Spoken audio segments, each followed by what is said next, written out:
प्रिय श्रोताओं, आज हम एक गहरी आध्यात्मिक बात समझेंगे। क्या बुद्ध भगवान को मानते थे? क्या भगवान कोई व्यक्ति है या एक अवस्था? जब हम भगवान शब्द सुनते हैं, तो अक्सर हमारे मन में एक सृष्टिकर्ता, सर्वशक्तिमान ईश्वर की छवि आती है। लेकिन बुद्ध की दृष्टि इससे अलग और अत्यंत गहरी थी। उन्होंने बाहरी ईश्वर की बजाय आंतरिक जागरूकता पर जोर दिया।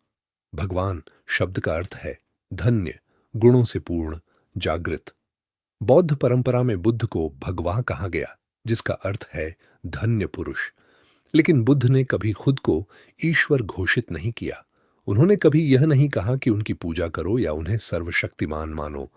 बुद्ध ने कहा, अप दीपो भव, यानी स्वयं अपना दीपक बनो।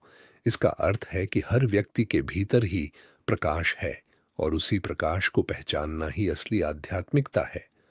बुद्ध के अनुसार सच्चा भगवान कोई बाहरी शक्ति नहीं, बल्कि भीतर जागी हुई चेतना है। परंपरागत धारणा में भगवान को सृष्टि का निर्माता माना जाता है, जो ऊपर बैठकर सब कुछ नियंत्रित करता है, कर्मों का फल देता है।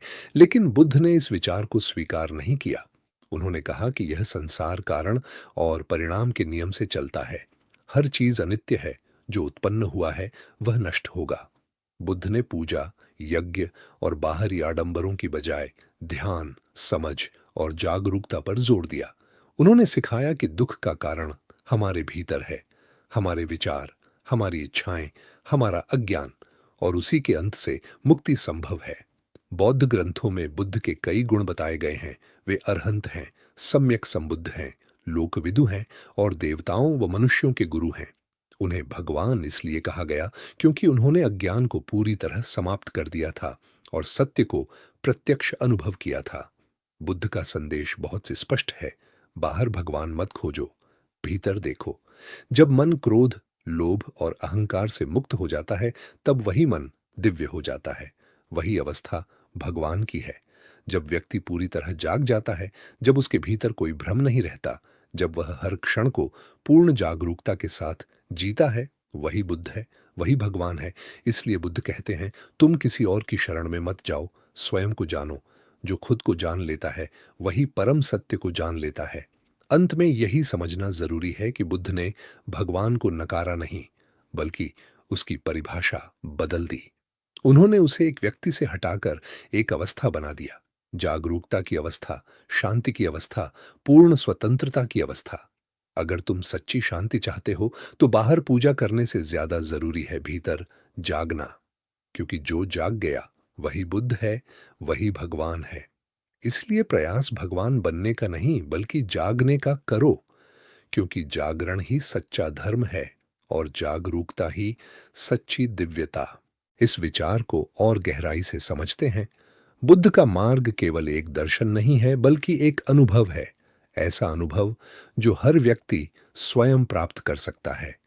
बुद्ध ने कभी यह नहीं कहा कि कोई परम सत्ता बैठी है जो तुम्हारे जीवन को नियंत्रित कर रही है। उन्होंने कहा, जीवन एक प्रक्रिया है, एक प्रवाह है।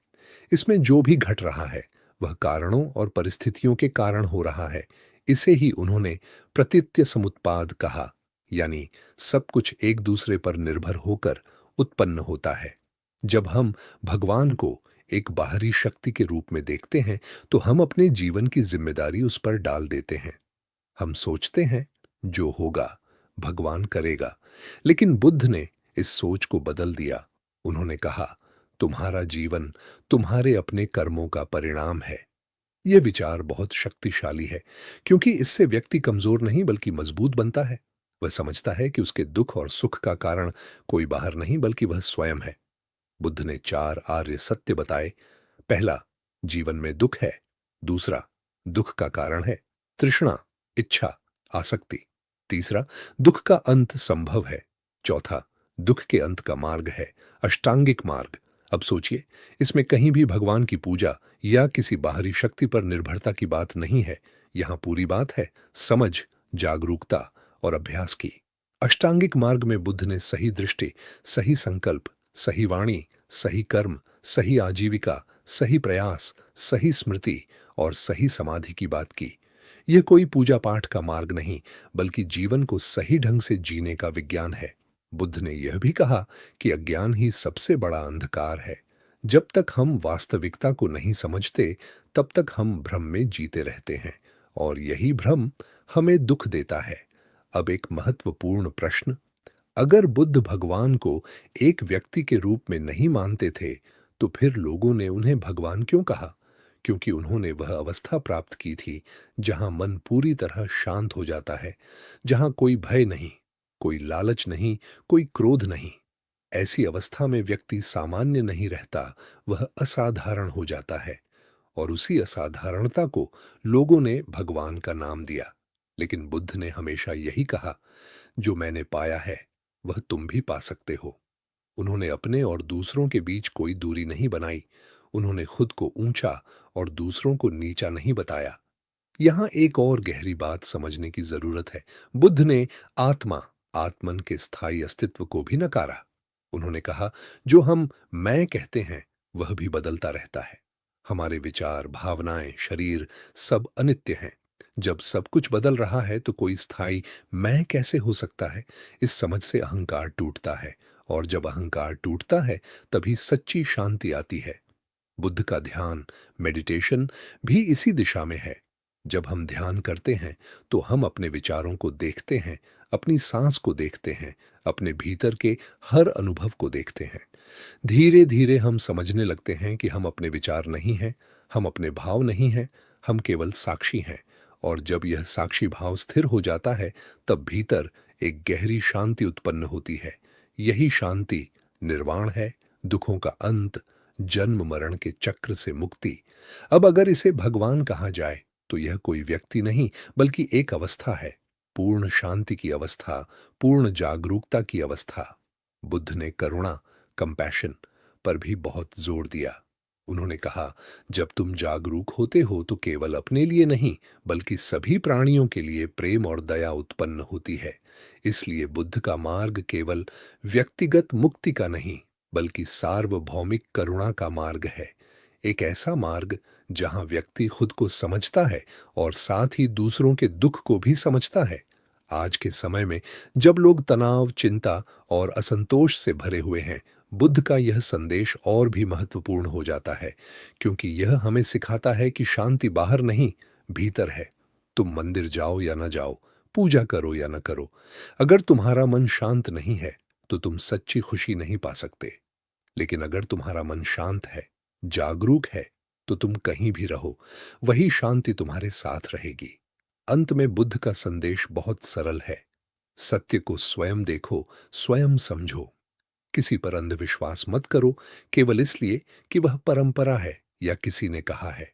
अपने अनुभव से सत्य को जानो, और जब तुम सत्य को जान लोगे तो तुम्हें किसी बाहरी भगवान की जरूरत नहीं रहेगी, क्योंकि तुम खुद उस सत्य को जी रहे होगे। इसलिए प्रिय श्रोताओं, भगवान को बाहर मत खोजो, अपने भीतर झांको, अपने मन को समझो, अपने विचारों को देखो, क्योंकि जो अपने भीतर के अंधकार को मिटा देता है वही प्रकाश बन जाता है, और वही प्रकाश सच्चा भगवान है। अब इस विचार को और भी सूक्ष्म स्तर पर समझते हैं। बुद्ध का दर्शन केवल यह नहीं कहता कि भगवान बाहर नहीं है, बल्कि यह भी सिखाता है कि भगवान की हमारी कल्पना ही हमारे दुख का एक कारण बन सकती है। जब हम किसी सर्वशक्तिमान सत्ता पर निर्भर हो जाते हैं तो हम अपने प्रयास को कम कर देते हैं। हम प्रार्थना करते हैं लेकिन अपने मन को नहीं बदलते। हम पूजा करते हैं लेकिन अपने क्रोध, लोभ और अहंकार को नहीं देखते। बुद्ध ने इसी भ्रम को तोड़ा। उन्होंने कहा, अगर मन अशुद्ध है तो कोई भी बाहरी शक्ति तुम्हें शुद्ध नहीं कर सकती, और अगर मन शुद्ध है तो तुम्हें किसी बाहरी सहारे की आवश्यकता नहीं है। बुद्ध ने शील, समाधि और प्रज्ञा का मार्ग बताया। शील यानी आचरण की शुद्धता, सही कर्म, सही वाणी, सही जीवन। समाधि यानी मन की एकाग्रता, ध्यान, स्थिरता, जागरूकता। प्रज्ञा यानी ज्ञान, वास्तविकता को जैसा है वैसा देखना। ये तीनों मिलकर व्यक्ति को उस अवस्था तक ले जाते हैं जहां वह पूरी तरह स्वतंत्र हो जाता है।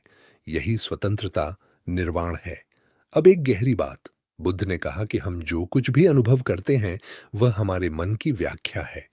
दुनिया वैसी नहीं है जैसी हम सोचते हैं, बल्कि वैसी है जैसी हमारी चेतना उसे देखती है।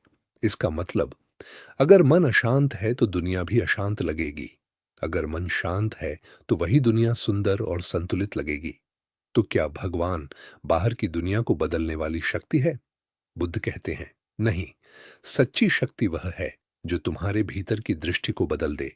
जब दृष्टि बदलती है तो अनुभव बदलता है, और जब अनुभव बदलता है तो जीवन बदल जाता है। बुद्ध ने यह भी सिखाया कि हर व्यक्ति अपने भीतर एक बीज लेकर चलता है, जागरण का बीज। लेकिन यह बीज तभी विकसित होता है जब हम उसे ध्यान, समझ और सही जीवन से पोषित करते हैं। अगर हम केवल प्रार्थना करते रहें और प्रयास न करें तो यह बीज कभी वृक्ष नहीं बनेगा। लेकिन अगर हम जागरूकता के साथ जीवन जिए तो यही बीज एक विशाल वृक्ष बन सकता है, ज्ञान का वृक्ष। यही कारण है कि बुद्ध ने गुरु की भूमिका को भी अलग तरीके से समझाया। उन्होंने कहा, गुरु रास्ता दिखा सकता है, लेकिन चलना तुम्हें ही पड़ेगा। कोई भी तुम्हें मुक्ति नहीं दे सकता जब तक तुम स्वयं प्रयास न करो। यहां एक और महत्वपूर्ण बात, बुद्ध ने चमत्कारों को महत्व नहीं दिया। उन्होंने कहा, सबसे बड़ा चमत्कार है मन का परिवर्तन। क्रोध को करुणा में बदलना, लोभ को संतोष में बदलना, अज्ञान को ज्ञान में बदलना, यही असली चमत्कार है। और यही परिवर्तन भगवान की असली अनुभूति है। जब व्यक्ति के भीतर करुणा उत्पन्न होती है तो वह केवल अपने लिए नहीं जीता, वह दूसरों के दुख को भी समझता है। वह हिंसा से दूर रहता है, सत्य का पालन करता है और हर प्राणी के प्रति दया रखता है। यही जीवन बुद्ध का जीवन है, एक ऐसा जीवन जो शांत है, संतुलित है और प्रेम से भरा हुआ है। आज के समय में जब लोग बाहरी सफलता के पीछे भाग रहे हैं, बुद्ध का यह संदेश हमें भीतर की ओर ले जाता है। वह हमें याद दिलाता है कि असली खुशी किसी वस्तु में नहीं, बल्कि हमारे मन की अवस्था में है। तुम कितनी भी संपत्ति इकट्ठा कर लो, कितनी भी प्रसिद्ध पालो, अगर मन अशांत है तो सब व्यर्थ है। लेकिन अगर मन शांत है तो साधारण जीवन भी आनंदमय बन जाता है। बुद्ध ने कहा, मध्यम मार्ग अपनाओ, न तो अत्यधिक भोग में डूबो, न ही कठोर तपस्या में खुद को कष्ट दो। संतुलन ही सही मार्ग है। यह संतुलन ही तुम्हें उस अवस्था तक ले जाता है जहां तुम जीवन को पूरी तरह समझ पाते हो। अगर तुम सच में भगवान को जानना चाहते हो तो बाहर मत जाओ, अपने भीतर उतर जाओ। अपने विचारों को देखो, अपनी सांस को महसूस करो, अपने मन की गहराई में जाओ। वहां कोई मूर्ति नहीं होगी, कोई स्वरूप नहीं होगा, लेकिन एक गहरी शांति होगी, एक ऐसा सन्नाटा जो शब्दों से परे है। और उसी सन्नाटे में तुम सच्चाई को पाओगे। वही सच्चाई धर्म है, वही सच्चाई बुद्ध है और वही सच्चाई तुम्हारा असली भगवान है।